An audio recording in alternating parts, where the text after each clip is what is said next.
Hello, everyone. Welcome. Today is our part one, Foundations and Planning for Teaching, with navigating the split, curriculum planning for split, multi-age, or combined grades class. I'm here today with Adelie and Cheryl. We are so happy that you could join us today. Thank you so much. I'd just like to start today by recognizing that Adelie, Jess, and I are all coming from different parts of Alberta, and we hope that you are tuning in with us as well. I'm specifically coming from Calgary, and I hope you'll enjoy this beautiful drone footage that we have available for you to take a look at and see. It always strikes me as just this amazing bird's eye view of all of the diversity and the gifts that we have here in Alberta. And and so when we're thinking about all of the diversity and the ways that our province and the land can support our lives and our relationships with each other, it also makes me think about the diversity that happens in multi-age classes and how those little or older friends, however they may be, all need something different from you. And so when we work together, we really want to try to streamline planning and make it as easy as possible for you. So this session is going to offer you one way of thinking foundationally about how to approach planning for a lot of different levels, even if you just have one grade or two, or perhaps you're a colony teacher and you have all of them. And so we hope that you'll be able to take a little nugget of an idea away from this today. So, like I said, I'm with Adelie Penner and Cheryl Babin. Myself, I am Jess Orcheski, and we're so excited to have the first of four parts today. So let's start it off. We thought that we would start this great idea with how might learning progressions support the multi-age planning to include all students? It's a loaded question to say the least. But starting off with you, Adelie, what do you think? Right. Well, thank you. Thanks, Jess. I'm actually going to throw it to Cheryl for a little bit. When we were thinking about how some ideas and some imagery around multi-age classroom, we really thought that we needed to get to the heart of learning outcomes and to understand proficiency. And Cheryl, do you want to start us off and talk about our stairs and Katie White a little bit, and then I'll pick it up at the end. Yes, thanks, Adelie. Our friend Katie White, who is a Canadian assessment author and master teacher, she writes in her book called Softening the Edges about readiness and the idea that whatever the learning outcome is, there are steps toward that allow a student to feel ready and to have what they need to be able to achieve proficiency of a learning outcome. And so when we are thinking about a multi-age group, we know that where we want students to be able to start wherever they are and enter into the learning in that place that feels connected to their prior knowledge and their experience, and that they might be able to bring those together. And so we thought that we would take Katie's idea and see if we might stretch this readiness stairway into a multi-age setting, whereby we are allowing for students to enter in at the stage or the step that allows them to come toward that learning outcome, which is represented here by the top of the stairways. It's not just like a cliff that you drop off at the end there. It's like learning, achieving that outcome. So the idea is to start from that learning outcome, and maybe it would be sort of a mid-level or a high end of where you want students to get to. And then as a teacher, you start to think about what is it that they will all need in the earliest entry point, and then some of those steps along the way. What do you think, Adelie? Can you add to that? I love that. And what I love about the stair is, you think about kids, right? And you come up to a staircase. Some kids jump right up to the third stair. Some kids walk their way one by one. And that's really what we're looking at here when we look at that readiness stairway that Cheryl was talking about. And Cheryl, I appreciate the way you sort of framed it around how can we use this now for multi-age? We've known for a long time that we've had continuum of students in our classrooms. there's never been homogeneous groupings. And so now when we're in a multi-age classroom, we can really lean into and acknowledge where are our students on these stairs and where are they in relation to proficiency. And so again, as Cheryl mentioned, the top of the stairway gives some clarity for what the proficiency of that conceptual understanding would look like within a years of growth. And so what would that proficiency look like? And then we look at the staircase and we see what needs to be on those stairs for students who haven't shared the development, that proficiency yet. And so that share span, as Cheryl was talking about, will span more than 1 year, perhaps, worth of growth.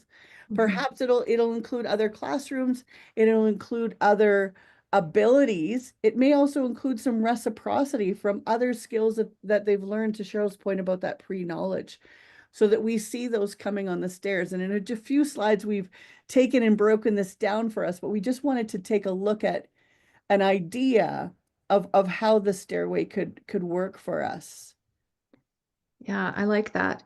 And wouldn't it be cool if everyone in your learning environment, in your learning community was working on a similar task, Yeah. but accessing it at different levels that are appropriate to where they are on that readiness stairway.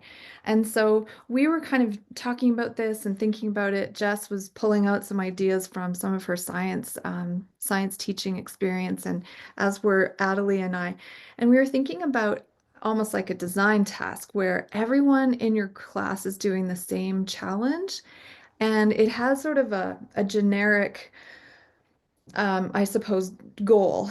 But the criteria for success would be more specific based on the achievement readiness of those students. And so we thought, okay, what if you are an engineer and you have to carry some sort of I didn't want to say vehicle or tell them what it was. So, Yeah. a something transporter that can carry a load and travel a distance. And so then by creating more specific criteria for success, I think you can pull from clusters of cusps and learning outcomes, not too many, just pulling a few together.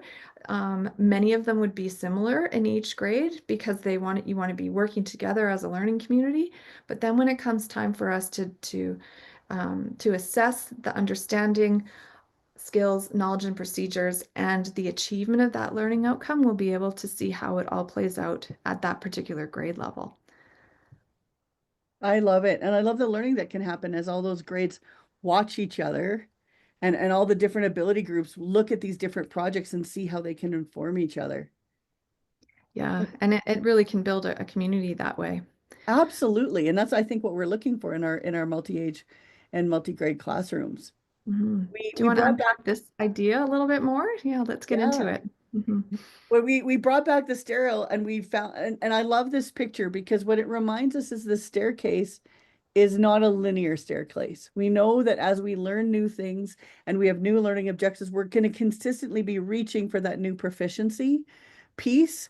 And so the idea that we actually spiral these staircases and we get to the door, and then there's another door, and then there's another door, which is really exciting as we move our way through and think about where we want to go. And so we looked here about taking some investigation on forces. And we pulled out what would be the learning outcomes in grade 3, grade 4, grade 6, and grade 7. And as the three of us sort of sat and chatted about, well, what would be the proficiency steps, which I think is an important part of the process. And for those of you who are watching today as you're doing it, consider thinking about what those steps are, and thinking about the order, because it could be anything, but the process of understanding that proficiency and what students need to know to move forward is the profoundness of the exercise. And so we've created some examples here that you could use to think about. But as you're looking at those projects that Cheryl was just talking about, and some of the exemplars around that transporter piece, you will be able to see very clearly the way that your students are entering that part of the presentation, thinking about their problem solving, where do they want to go, by what of these skills, discrete skills, have they already mastered and feel comfortable with, and which have they not. and where might they go, and having kids to be able to say, where do I need to go next to be successful might be also interesting for you to consider. Cheryl, I'm sure you've got some things to add.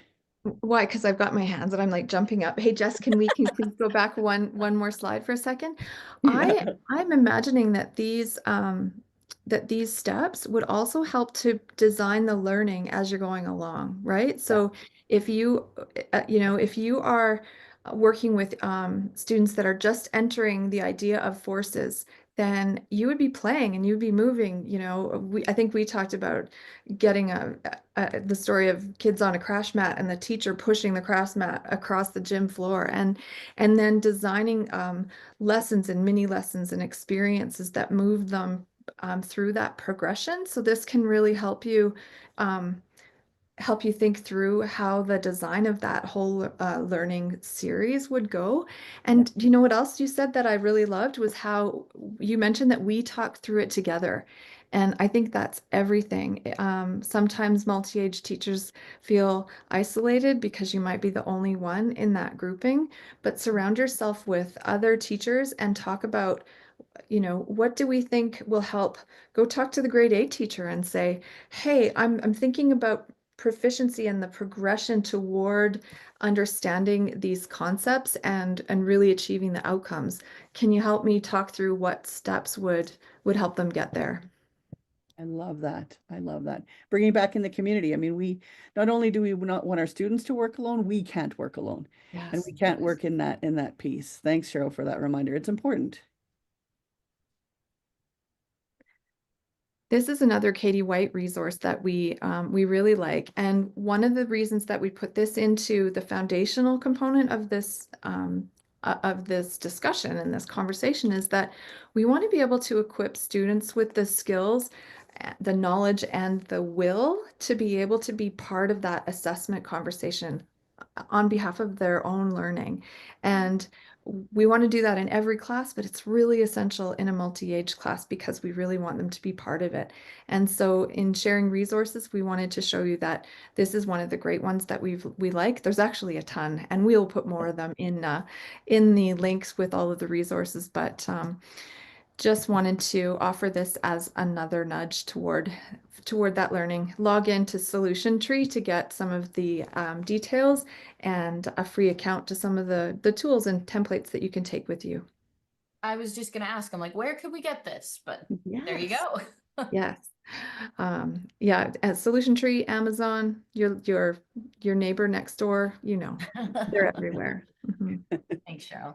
And just as we round out the learning progression part of our conversation for today, and of course, we could talk about this for a lot longer, so feel very free to reach out. We'd be happy to continue the conversation with you. We know we know from assessment practices, we also know from being in classrooms with students that self-reflection is the key to cementing what we've learned, what we've understand, and to knowing more about ourselves as learners, and therefore making us assessment ready, assessment capable, whatever language that you're using. And so we've included, again, you'll see Go Solution Tree is highlighted on that slide. But we want us to take time not only as practitioners to reflect on how the competencies are going, we also want to reflect with our students to say, what did I learn? What do I know? What do I still need to learn? Where do I need to go next? And our students don't come to us knowing how to say, hey, this is where I need to go next, or this is what I'd like to learn next. And so we really have to train that with them and bring that culture of inquiry and staying curious and being scientists and saying, okay, now that I've learned this, here's my next question. Because we want to be able to gear our students to be able to do that with us. I'm sitting back in awe. I'm just like, yep, that sounds great. I have so much more to learn. I love it. So moving forward with the cross grade concepts, we have several examples coming up that are really, really neat. And I think that something for everyone for sure. Cheryl, is this something you can bounce off of? Yeah, absolutely. One of the things that I think once you start seeing these key concepts in learning outcomes and cusps and curriculum and resources, you can't unsee it. So Adelie, if you're to look at this, we've just pulled out organizing idea, guiding question, and learning outcome. This slide is a grade 2 example. The next one is a grade 3 example. I know they're bolded and like enlarged for you on the slide, but how do you make sense of this? Where does that land for you? Yeah, I love the question, and I love our conversation as we were sort of building some of these things, because I think one thing that's really helpful to that for me in remembering how to sort of move forward is I know that I am going to be assessing the verbs.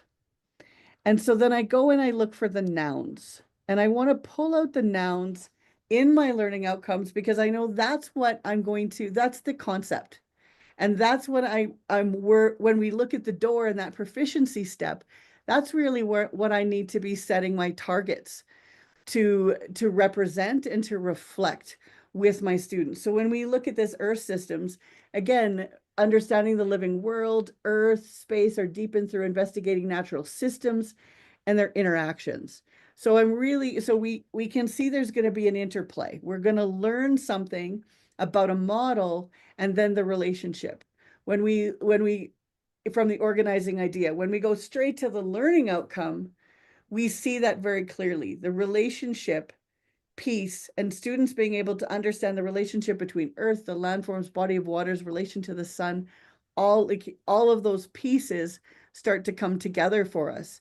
And then when we flash forward to grade 3, we say, okay, well, what do grade 3s need to learn about earth systems? And we're going to start to pull out from the learning outcome that we're going to build on understanding that relationship to identify how things change on the surface. And then we're going to pull out earth systems from grade 4, grade 6, grade 7, whatever grades we have, whether it's a combined classroom, whether it's a multi-graded classroom, we're going to be looking at what that is. And that takes us to that beautiful example that Cheryl gave us earlier around now, how do I shape an idea? How do I shape and pull those concepts together to create a task that can span all of the different learners that I have and the inquiry? And so my steps now become the progression of where we actually want to end with our folks. And Julie Stern, I know many of you will be fans like we are of Julie's work. And in this book, the conceptual understanding piece, she's pulled out these beautiful frames. And so as you're planning and as you're thinking about it, whether you are a seasoned veteran or somebody coming at this for the first time, these frameworks are really helpful in a multi-age classroom as we start to think about what is going to be set the stage for the inquiry, for the examples, for the kinds of work that we'd like our students to be investigating and thinking about. And so what is the relationship between the concept of earth systems and change, or relationships that we've just looked at, or all of the other pieces that we might be pulling in? How does change impact our neighborhood? What effect do relationship and change have on our urban design when we're moving into some of our grade 4 to 6 groups? How do the forces of change and our earth systems interact? So we're seeing some changes now. We used to, talk about El Nino, and we talked about all kinds of different weather systems. And now we're noticing that some of that is changing. Why is that happening? Those might be some of the big questions that we start with and then have students start to explore. And I just want to, Cheryl, I'm just wondering what it looks like in a classroom when we've taken these ideas and these concepts, we've asked ourselves some questions. How do we move that forward with our kiddos? Yeah, I think that these concepts really have the potential to not only link the learning from grade to grade and show that, this is a progression over time, but it also opens up the door for that transdisciplinary approach where suddenly you can integrate language and story and relationships and indigenous ways of knowing and scientific evidence. And so it doesn't always have to be pretty. You can make it pretty if that's important to you. This is like a little bit of a sketch note that I was creating when I was trying to think about how to link multiple grades together and how to pull some different subjects together. On the next slide, I'd like to share with you, it's kind of one of my favorite examples of a student piece. And this particular task really does span multiple grades because it's looking at the at elements of matter and of energy and trying to also integrate it into some of the social studies curriculum where it was looking at the connection and the relationships between people. And so this is a grade 1 sample of work, but you could see how the notion of building a structure and the connections and the fasteners and strengthening all of those pieces can really support. It shows up in lots of learning outcomes across the grades when we are looking at matter and energy. And so this particular task asked the students to think about designing a structure that would connect people in a community. And this particular student named Aria in grade 1, so it's a couple of years ago, you can see that now, Aria decided to build a statue because she really noticed when they did their inquiry and went out into different playgrounds to check out different examples that the statue actually used a lot of the building fundamentals and the structures were strong and they offered she examined the fasteners, but she also noticed that people could cluster around the statue to talk about their birthday parties and things like that. And so on the next page, you can dig a little bit deeper into the process of that learning. You can see on the left-hand side that Aria was identifying some of the scientific components, the materials, the fasteners, the building strategies, and this is where your cusps come in. But they were also asked to choose 2 out of the 4 competencies or approaches to learning they were named in this particular example. And she chose to talk about self-management skills like showing pride in her work and representing the thinking skills whereby she asked someone, and don't you love how she just writes it right around the bullet I love it instead so of much. that? But she asked somebody if it was a good idea to put a pipe cleaner around the bottom. And so she was seeking information in that community and pulling it all back together. So not only is this a science task, but it can transcend and the actual product can look different student to student based on their readiness on the stairway, the grade level and the cusps and the learning outcomes specific to their needs and their level, and also building those competencies along the way, which I think is really important in a learning community model. I love it. And I Loved love how that she there's the spelled interaction, right? statue. I think that was my favorite part. I love the writing around the circle, but I love the statue too. I also like the glue gun or Yes. Yeah. the glow gun. Yes. Mhm. So I think we want to leave you today with these ideas. I know it's brief. Please reach out.